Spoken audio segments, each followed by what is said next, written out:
여러분 안녕하십니까? 강신업 변호사입니다. 윤석열 대통령 재판에 계속해서 참여해왔던 송진호 변호사, 백대현 판사가 했던 특수공무집행 사건, 지기현 판사가 했던 내란 우두머리 사건, 이 모두 참석하면서 과연 어떤 일이 있었는지, 사법부를 신뢰할 수 없는 이유가 무엇인지 페북에 자세히 적었습니다.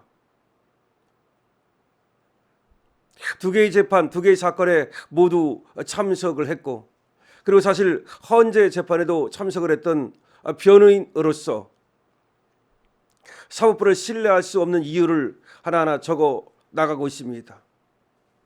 첫 번째, 송진호 변호사는 법원 분위기가 바뀐 것은 12월부터였다고 말합니다. 그 전까지는 특수공무집행 사건 백대현 판사든 아니면 내란 우두머리 사건 지기현 판사든 재판부 각자 모두 맡은 사건을 법리에 따라 재판하고자 하는 의지가 보였다는 겁니다. 그런데 12월 중순에 갑자기 백대현 재판부가 급격한 태도 변화를 보이기 시작했다는 겁니다. 여러분도 잘 아시다시피 우리 측 증인 신청을 모두 기각하고 판결 선고일을 급작스럽게 지정했다는 겁니다. 그 이전에는 변호인들이 증인 신청을 하면 2026년 1월 20일경 그 체부를 결정한 후 증인 신문을 이어가겠다는 입장을 보였는데 이를 갑작스럽게 번복했다는 겁니다. 그때는 백대현 재판부의 개별적인 태도 변화로만 알았다는 겁니다. 그러나 이런 백대현 재판부의 태도 변화는 백대현 재판부의 개별적인 것이 아니었다는 것이 추후 일어난 사정을 통해서 알게 됐다는 겁니다. 즉 이거는 조희대 사법부 전체의 협의와 지시에 따라 모든 재판부가 그 입장을 변경한 것이라는 점이 백대현, 이신관, 류경진, 지기현 판사의 모든 재판부가 일관되게 공소의 수사권을 인정하고 체포영장 집행을 적법한 것으로 보았고 윤석열 대통령의 계엄을 내란으로 단정하였다는 점에서 확인된다는 겁니다. 그러니까 제가 여러 번 여러분께 말씀드렸듯이 개별 재판부에서 개별적으로 판단한 것이 아니라 뭔가 보이지 않는 손에 의해서 윗선에 의해서 지금 어떤 결론이 정해졌다는 겁니다. 그리고 나서 재판부가 태도 변화가 일어났다는 겁니다. 이진관 판사의 한덕수에 대한 선고형은 23년형인데 지기현 판사가 윤석열 대통령에게 무기징역, 김용현 장관에게 30년을 선고한 것을 보았을 때도 양형까지도 사전에 서류 합의한 것이 분명하다는 생각을 한다는 겁니다. 이건 제가 벌써 말씀드린 바 있습니다. 제가 먼저 여러분께 양형까지도 합의가 된 것 같다. 왜냐하면 윤 대통령 무기징역, 김용현 30년, 한덕수 23년 이 쭉 일렬로 나가는 거 보면은 재판부가 다른데 어떻게 양형이 이렇게 일률적으로 이 순서대로 갈 수 있는가? 합의한 것으로 보인다는 것이 지금 송진호 변호사의 얘기입니다. 저도 벌써 제가 우리 TV에서 그렇게 말씀을 드린 바 있습니다. 우리 송진호 변호사도 똑같이 생각을 하고 있습니다. 더욱이 TV조선에서 앵커를 했던 비법조인인 국민의힘 신동욱이 내란 재판 선고를 앞두고 다른 사건들과 비슷하게 결론이 날 것이라는 말을 한 것을 보면 조희대 사법부가 판결에 대한 지침이 이미 내부적으로 있었고 이미 그 사실을 TV조선 등은 알고 있었고 그 내용을 신동욱은 전해 들었을 것이라는 추론이 가능하다는 겁니다. 신동욱은 이미 판결 결과를 알고 있었을 가능성이 높다는 겁니다. 결론적으로 현재 그리고 앞으로 있을 재판의 판결은 판사 양심에 따른 독립적인 재판에 의한 것이 아니라 조희대 사법부가 법원 내부적으로 내린 지침에 따라 결정된다고 밖에 볼 수 없고 지기현이 내란 우두머리 사건 판결 선고를 하면서 본 재판부는 뭐뭇이 아닌 본 법원에 라는 말을 반복하는 것으로 보았을 때 송진호 변호사의 생각이 맞다는 것을 다시 한번 깨닫게 된다는 겁니다.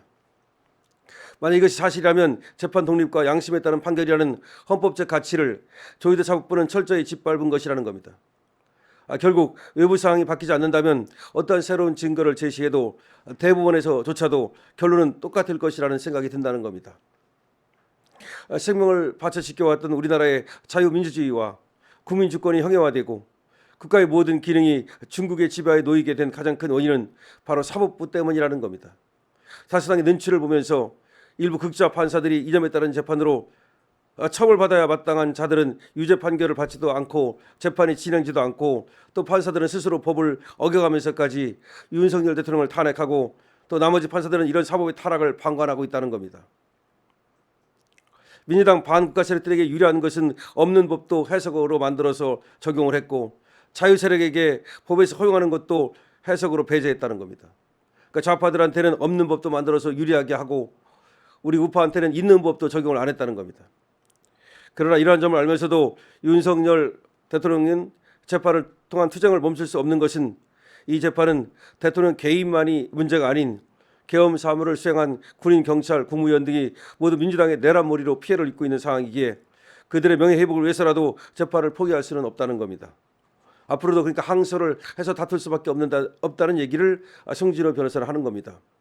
만약에 대통령님이 재판을 포기한다면 그 즉시 부하들 등의 재판도 모두 유죄로 확정될 것이기 때문에, 그래서 결국 항소를 포기할 수는 없고 다툴 수밖에 없다는 얘기입니다. 예상컨대 앞으로 분명히 외부 상황은 바뀔 것이고, 눈치 보기에 급급한 비겁한 조희대 사법부는 외부 상황이 변하면 창피함도 모르고 또다시 태도를 바꿀 거라는 겁니다. 그때는 다시 유죄가 무죄가 되고 또 변화가 올 수도 있다는 겁니다. 그래서 오늘 광화문에서 거리에서 자유대한민국과 진정한 국민주권, 그리고 윤어게인을 외쳐주신 많은 애국 시민들께 다시 한번 고맙다는 얘기를 전하고 있습니다. 송진호 변호사의 글인데요. 사실은 제가 여러분께도 이미 말씀드린 그 내용하고 비슷합니다. 저는 벌써 여러분께 이 재판 이거 각자 하는 거 아니다. 직위원 재판부, 이진관 재판부 지금 다 따로따로 백대현 재판부 이렇게 따로 하는 거 아니다. 이미 보이지 않는 손이 이 재판부를 전부 장악하고 뒤에서 조정을 하고 있다. 근데 송진호 변호사는 그거를 이제 조희대 사법부가 그렇게 뒤에서 조정을 했다는 건데, 나아가면 뒤로 가면 민주당이 장악하고 있는 거죠.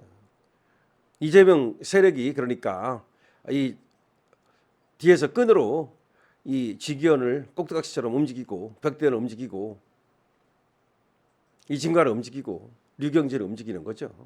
얘기하면 뭐 하겠습니까? 어쨌든 간에 지금 송진호 변호사는 재판을 다 들어가서 일일이 변론을 했던 변호사로서 지금에 와서 이제 보니까 12월에 백대현의 그 스탠스가 많이 달라졌는데, 그때는 백대현만 그런 줄 알았더니 다 이렇게 그때부터 달라진 것이 확실하다. 그러니까 처음에는 각자 알아서 좀 재판을 하려고 했던 의지도 보였는데, 나중에 보니까 스탠스를 확 바꾸더라. 그렇다면 뒤에서 누군가가 이 판사들을 조정한 거 아니냐. 그것이 조희대 사법부 아니냐. 조희대 사법부 깼습니까? 뒤로 또 조희대 사법부를 움직이는 세력이 있는 거죠. 바로 그래서 정치 보복이라고 윤 대통령 얘기하는 거 아닙니까? 정치 보복이라고 딱 단정 졌잖아요. 그래서 윤 대통령은 항소하면 뭐 하느냐 이렇게 얘기를 했는데, 그거에 대해서 지금 송진호 변호사는 윤 대통령뿐이 아니라 김용현 장관이라든지 군 또 경찰들이 관련돼 있기 때문에 윤 대통령 혼자 같으면 항소를 포기하고 법적 투쟁을 포기하고 정식 투쟁으로 간다든지 하여튼 그렇게 하고 싶지만, 지금 다른 사람들이 걸려 있어서 지금 항소를 해서 다툴 수밖에 없다, 그런 얘기를 하는 겁니다. 당연한 얘기죠.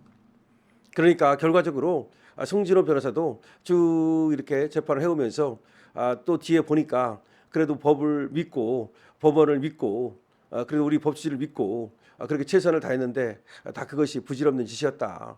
다 보니까 짜놓고 결론을 정해놓고 이미 목표를 정해놓고 형식만 그냥 그 판결의 형식을 취한 거 아니냐, 재판의 형식을 취한 거 아니냐, 그런 얘기를 하고 있습니다.